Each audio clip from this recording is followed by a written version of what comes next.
Superfan, A Quest for Peace. My review of the new Superman movie, edited for time because there was too much fucking information, because this goes back to the 30s and I'm hungry. Humans, persons, citizens of Earth, look up here! Looking down is kind of overrated. I mean, I get it. There's dog shit on the ground, pavement cracked so bad they're basically stairs, bugs, snakes, etc.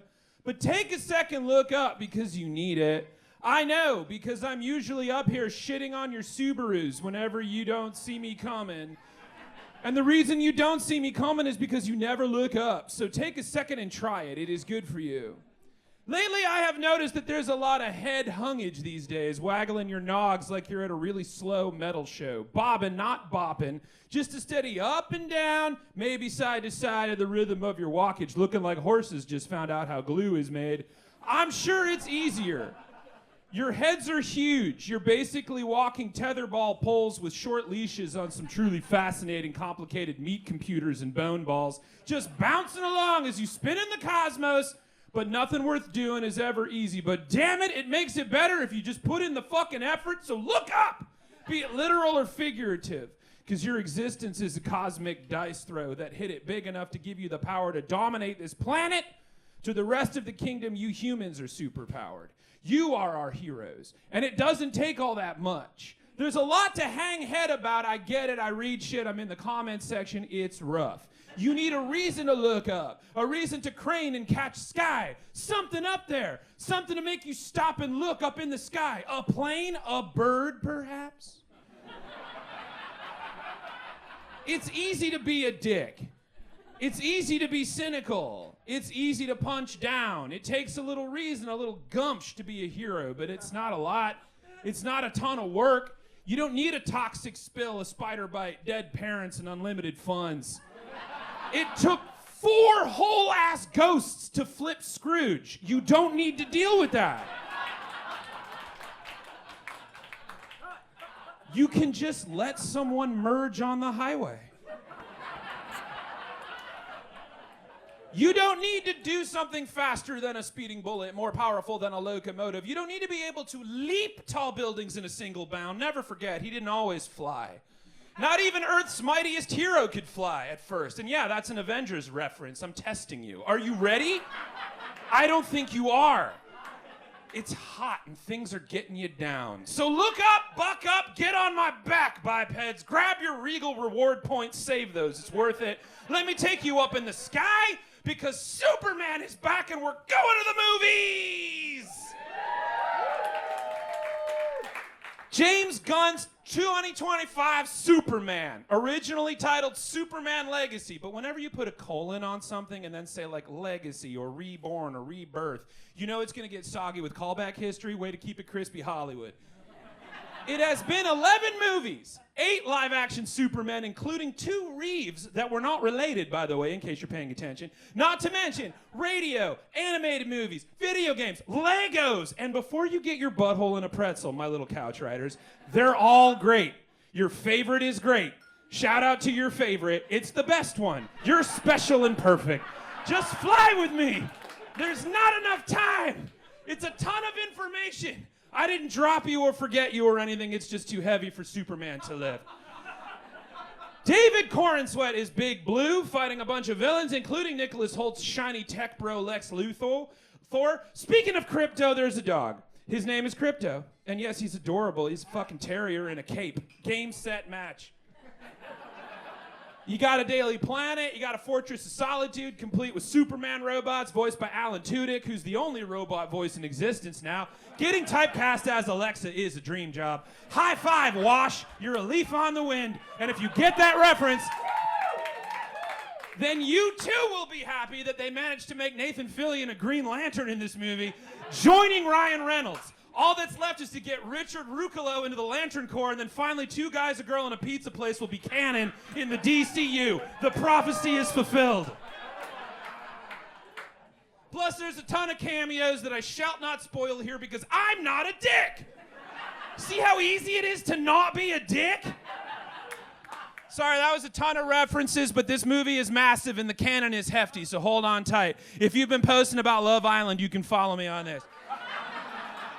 We meet up with Superman, already Superman, no origin story because you're not stupid. Everyone knows Superman's origin story. Everyone. Babies are born knowing that Kal-El was sent from space to Kansas when his home planet Krypton exploded. He's Midwestern Space Moses. It's in your DNA. There's no need to go back. Unless we're going back to when Siegel and Schuster were asked to write 13 pages for the first issue of Action Comics in 1937 after Max Gaines convinced Jack Leibowitz to give these boys a shot. And on April 18th, 1938, two pals, both sons of Jewish immigrants, put out an Action Comics #1 and introduced the world to Superman, quote, champion of the oppressed, the physical marvel who had sworn to devote his existence to helping those in need. There, I saved you 87 years of history and lore. Moving on. Lex Luthor is trying to get some dirt on Superman, and it's going well. Chaos ensues. The city of Metropolis is having yet another shitty fucking morning, and Rachel Brosnahan, a.k.a. Lois Lane, and the crew at the Daily Planet are covering it, whilst Clark Kent, by the way, Clark Kent was named after Clark Gable and Kent Taylor, in case you got trivia tonight, is covering up that he's Superman, but we all know, not even Warby Parker can transform that look. But anyway, super bad shit is going down, and it's just a lot for Superman to handle. Enter the Justice Squad. Eddie Cathegi is Mr. Terrific. Isabella Merced is Hot Girl, both as advertised. And Nathan Guy Gardner, Green Lantern filling, yada yada, heroism ensues. I could go on, but why? You should go see it. It is, in my humble bird opinion, super. It is a great big summer fling with a big meaty heart and some genuinely stunning sets and action. The cast smoked it like brisket. The music is a fizzy soda on a hot day. The feels were reals. I'm going again. But according to some on the internet, including a former Superman in more ways than one, it is super meh. It's full of preachy political propaganda and, in fact, quote, too woke. Apparently, the story of an immigrant coming to America and doing good shit, championing the underdog, was too much for some. You can probably figure out who. In fact, you can probably smell them from here, including Dean Cain, who told TMZ, quote, we know Superman is an immigrant. He's a freaking alien. The, quote, American way is immigrant friendly, tremendously friendly, but there are rules. You can't come in saying, I want to get rid of all the rules in America because I want it to be more like Somalia. Making me wonder, when was the last time Dean Cain had a drink of water? Or was relevant? But perhaps the most egregious critique was that it was, quote, the worst Superman movie yet. To which I hit the buzzer and call shenanigans. Because regardless, if you view the story of an immigrant helping those in the land he was sent to, created by the sons of immigrants, one who is an actual immigrant, as being a little too immigrant-y, objectively, it is not the worst Superman movie ever made. On paper, with math, that one, according to science, is Superman 4: The Quest for Peace. Directed by Sidney J. Furie in 1987, starring a home run roster, Christopher Reeve in his swan song Superman performance, Gene Hackman, Margot Kidder, Muriel Hemingway, Jim Broadbent, and John fucking Ducky Cryer. This should have been a classic. But instead, it is a cursed, rickety minecart ride in a flaming dumpster. So, Superman is double dating Lois Lane and the new girl Lacey Warfield as Clark Kent, giving Margot Kidder and Muriel Hemingway a whole-ass scene that doesn't just not pass the Bechdel test, it doesn't even show up for the test on test day. The best we get is that we learn that Superman can perfectly face fricassee a duck for dinner. No spoilers. Meanwhile, Lex Luthor and his new nephew, Lenny, bust out of a chain gang like the Dukes of Hazzard, crash a museum that's got a Superman exhibit in which a single super pube of Superman's hair is supporting a 1,000-pound weight right between the legs of a giant statue of Superman. So, we're already dangling off a cliff here. In order to create a blonde clone of Superman born out of a nuclear explosion, and thus Nuclear Man. That is his name, by the way. I guess the writers called it early. The actor's real name, by the way, is Mark Pillow, and that's a better name than Nuclear Man. So, basically, Superman, an all-American hero, natural lover of all things, has to fight a blonde-haired super being born out of the nuclear arms race. It's fucking Rocky IV! But without the ripping montage music. Best it's got going for it is the 90-minute runtime. But no. According to the internet, this new Superman is too kind, too nice. Never mind, it's got more canon than a Civil War recreation camp. It's bright, it's fun, it's big, it's funny. And Superman is a nice fucking guy. He's Superman. Wholesome as a mayo sandwich on white bread with chips. But no matter what, a bunch of couch fuckers won't be happy until a resurrected Ronald Reagan himself walks off the screen with a flaming bag of charcoal, smoking an unfiltered cigarette, and punches a drag queen story hour in the face. That is the Superman of the unwoke, true American hero. Human Mans, I get it. I see you. You see it, even with your heads down. Compassion, joy, and goodness are counter. Empathy is punk, and that is the heart of this movie. And it's why I think you should all drink some orange juice and go see it.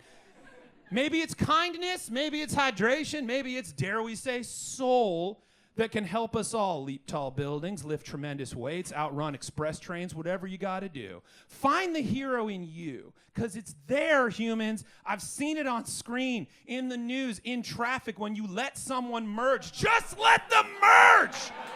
Slow your roll for a blessed fucking second. You're not going anywhere. It's 4 p.m. on the 9094. No one is going anywhere. You get like a mini vacation. All you gotta do is take a break. Let them in. You made someone's fucking day. You did it. You're a hero. You made good in the world. You made someone feel good. It is so easy to make people feel like shit. It's beneath you. Stop looking down and start looking up here, because humans, I can't stand to fly. I'm more than a bird. I'm more than a plane. It's not easy to be he, me. But if I'm alive and well, will you still be there holding my hand?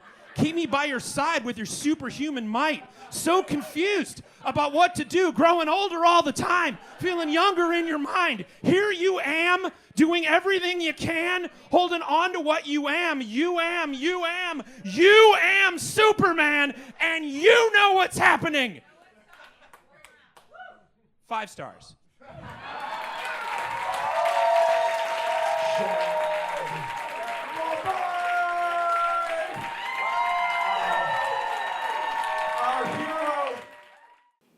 Nailed it.